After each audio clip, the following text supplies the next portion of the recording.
thing. It's not that they're bad with Israel. They know them both, actually, but they're probably, maybe they know Iran better. But they see what's going on, and he agreed with me. The reason I had him here, I wanted to thank him for not going into the war, just, ending the war. And I want to thank, as you know,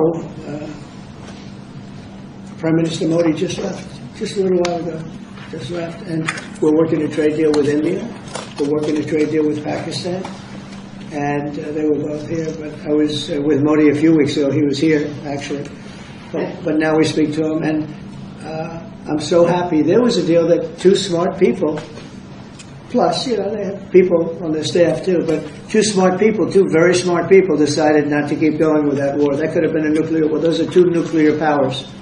Big ones, big nuclear powers, and they decided that. So I was honored to meet him today.